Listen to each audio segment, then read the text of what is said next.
নায়িকা থেকে নায়িকা হয়ে বাজিমাত করেন শবনম বুবলী।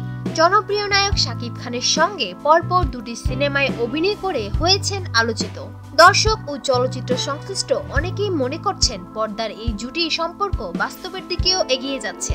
সোমবার সকালে ফেসবুকে পোস্ট করা একটি ছবিতে বুবলীর হাতে আঁকা একটি ট্যাটু সেই রহস্য আরো ঘনীভূত হয়।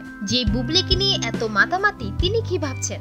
বাংলাদেশের সিনেমার আলোচিত এই নায়িকা বলছেন, অনেকেই হয়তো এটাকে ভিন্ন খাতে নেওয়ার চেষ্টা করছেন। আসলে আমি তেমন কিছুই মনে করছি না, এটা নিয়ে ভাবতেও চাই না।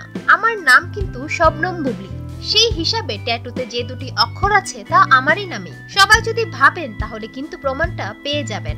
আমি সবাইকে উদ্দেশ্য করে বলতে চাই, না বুঝে সবাই এমন মন্তব্য করছেন।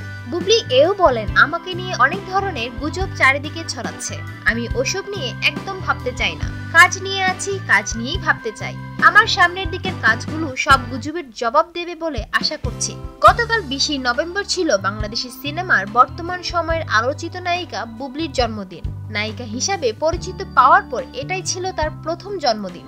এদিন তিনি মুঠোফোন, ফেসবুক ভক্ত, অনুরাগী থেকে শুরু করে অভিনয় জগতের সঙ্গে যুক্ত অনেকের কাছ থেকে জন্মদিনের শুভেচ্ছা ও ভালোবাসা পেয়েছেন। শাকিব খানও তাকে জন্মদিনের শুভেচ্ছা জানিয়েছেন। বিনোদন জগতের আরো নিত্য নতুন খবর জানতে আমাদের চ্যানেলটি সাবস্ক্রাইব করতে ভুলবেন না। লাইক, কমেন্ট, শেয়ার করে সঙ্গেই থাকুন।